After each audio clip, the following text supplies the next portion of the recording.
Oh, wow. Wow. That was a greatest night in the history of television. That was the greatest moment in television history, but not Will Smith smacking Chris Rock in the face. As a CEO communication coach, I believe the greatest moment in television history that night was Chris Rock's reaction to the slap. Chris Rock doesn't get enough credit for his incredible professionalism and self-control. I use this photo because this is Chris Rock seconds after being slapped in the face in front of billions of people.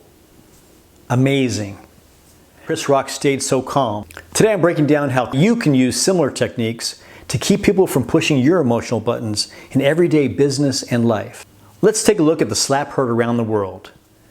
Chris Rock is a comedian and made this joke. Jada, I love you.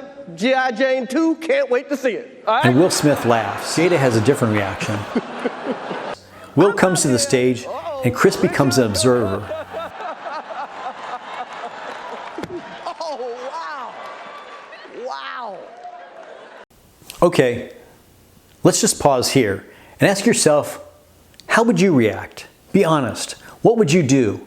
Adrenaline and other hormones are racing through your body. Your ancient brain, the amygdala and limbic brain, is on fire. You're in what's called the fight, flight, or freeze syndrome. We know what Chris Rock is going to do, but what would you do? Just go ahead and comment below. I'll be waiting here for the next 30 seconds or so.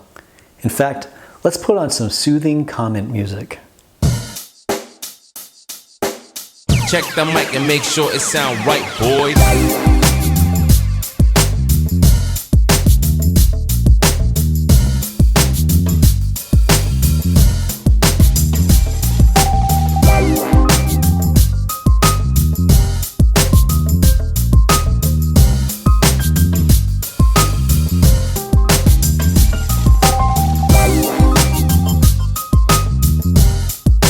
In this state of mind, there are many things Chris Rock might have wanted to do.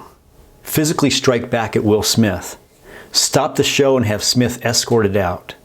Leave the stage to process what just happened. But instead, Chris Rock controlled his emotional reaction. He eased the audience's tension with a joke. Okay. And then he went on with the show. So we are here as the consummate professional. to give a documentary out, to give an Oscar out for Best Documentary.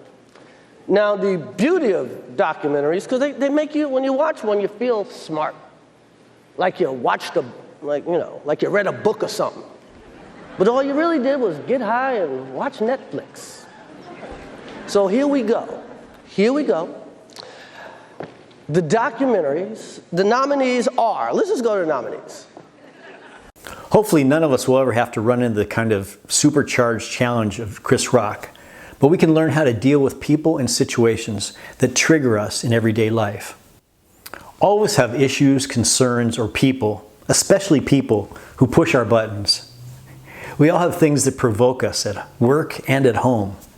At work, we may not get the recognition we deserve. Maybe somebody takes credit for our work. At home, we don't feel appreciated. We have too many demands on our time and our energy. In this state of mind, simple comments can create emotional responses that send us completely over the edge. We might respond with anger, defensiveness, disgust, or hurt. These are normal human reactions, of course, but when you're doing something where people are watching your reaction, it's important to control your response. You may be in a virtual meeting, giving a presentation, or doing a media interview, when suddenly someone is trying to push your buttons. That's why I give my clients this important advice. Don't let people push your buttons. Of course, it's much easier said than done. For most of us, it seems like we start the day fresh and then we expose our buttons to the world so people can start just pushing them. People are always pushing our buttons. When I'm working with a CEO, getting ready to do a television interview or a big meeting with possibly hostile questioners, I touch the middle of my chest. I'm doing that when I say, these are your buttons. Let's cover them up. I would have you imagine before your next presentation that you are putting on a flak jacket that has a shield and it covers your chest and it covers your emotional triggers, your buttons here. This way the buttons are covered and no one can touch them. For me, I think of the weighted vest I sometimes use for running or walking. With this in mind, here are my best tips to stop people from pushing your buttons. Control your reaction. When someone makes a comment that triggers our emotions, our egos instantly think of the comment as a personal attack. We'll feel defensive and we might have an urge to attack the person who made the comment. But you need to change your mindset and control your emotional reaction. Instead, pause.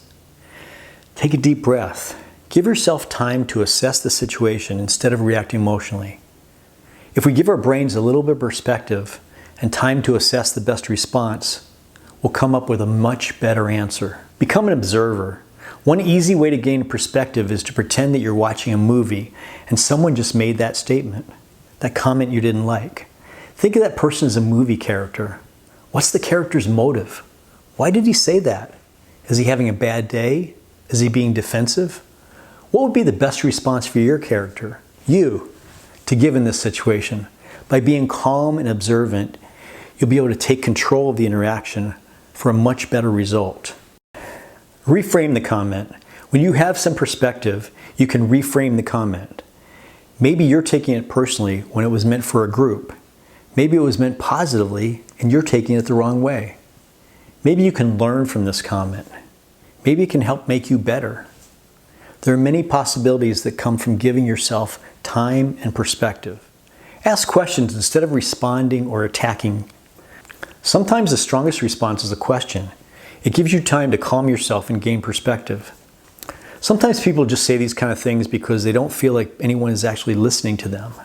Ask the person, why do you feel that way? You may learn from their answers. It may also expose the fact that the person was overreacting and they'll start to back off from their original statements. You can ask a series of questions that will get you more information and will make you seem very reasonable. It will also help you to smooth over your relationship with that person and not burn a bridge. Take the high road.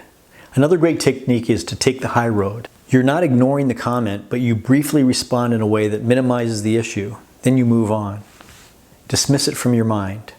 That makes you seem like the bigger person, not responding to a petty comment. You're staying focused on the bigger issues. This happens all the time in media interviews, where it's a reporter's job to make you feel uncomfortable so that she can get a response that will be different and more interesting. So it's critical that you don't over-respond to a comment. Be like Chris Rock. Stay calm in the moment, breathe, and move on with your communication. You'll be happy because you'll get better results in the long term. My question for you, how do you respond to comments that trigger you emotionally? Let me know in the comments, and please share this with someone who might need this right now. Also, please consider subscribing. That way I'll see you back here next time.